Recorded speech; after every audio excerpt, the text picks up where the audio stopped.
Everyone, welcome to ಅಮ್ಮ traditional. ನಾನು ಇವತ್ತು ಲೈಟ್ ಆರೆಂಜ್ ಕಲರ್ ಇರುವಂಥ ಕಾಂಜೀವರಂ ಸ್ಯಾರಿ ತೊಗೊಂಡು ಬಂದಿದ್ದೀನಿ. ಇದಂತೂ ತುಂಬ ಚೆನ್ನಾಗಿದೆ. ವರ್ಕ್ ಎಲ್ಲ ನೋಡಿ, ಇದು ಸಿಲ್ವರ್ ಮತ್ತು ಗೋಲ್ಡ್ ವರ್ಕು ತುಂಬ ಚೆನ್ನಾಗಿ ಕಾಣಿಸುತ್ತೆ. ಇದೆಲ್ಲ ಆ್ಯಕ್ಚುಲಿ ಇದು ಡ್ಯುಯಲ್ ಶೇಡ್ ಇದೆ. ಪಿಂಕಿಶ್ ಆರೆಂಜ್ ಬರುತ್ತೆ. ಇದು ಬಾಡಿ ಪಾರ್ಟ್ ನೋಡಿ, ಮೈನ್ಯೂಟ್ ವರ್ಕ್ ನಿಮಗೆ ಚೆನ್ನಾಗಿ ಕಾಣಿಸ್ತಾ ಇದೆ ಅಲ್ಲ. ಬಾರ್ಡರ್ ಅಂತೂ ತುಂಬ ಎಲಿಗೆಂಟಾಗಿ ಮಾಡಿದ್ದಾರೆ ನೋಡಿ, ತುಂಬ ಚೆನ್ನಾಗಿದೆ ಬಾರ್ಡರ್ ಎಲ್ಲ. ಬ್ಲೌಸ್ ಬಂದು ನಿಮಗೆ ಸೆಲ್ಫಲ್ಲಿ ಬರುತ್ತೆ.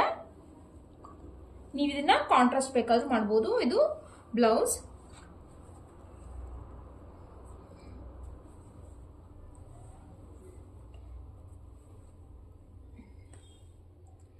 ಪಲ್ಲು ಅಂತೂ ರಿಚ್ ಆಗಿ ಬಂದಿದೆ ನೋಡಿ. ಇದು ಪಲ್ಲು. ತುಂಬ ಚೆನ್ನಾಗಿದೆ ಸ್ಯಾರಿ. ಬನ್ನಿ, ಶಾಪ್ ವಿಸಿಟ್ ಮಾಡಿ ಪರ್ಚೇಸ್ ಮಾಡಿ. Thank you.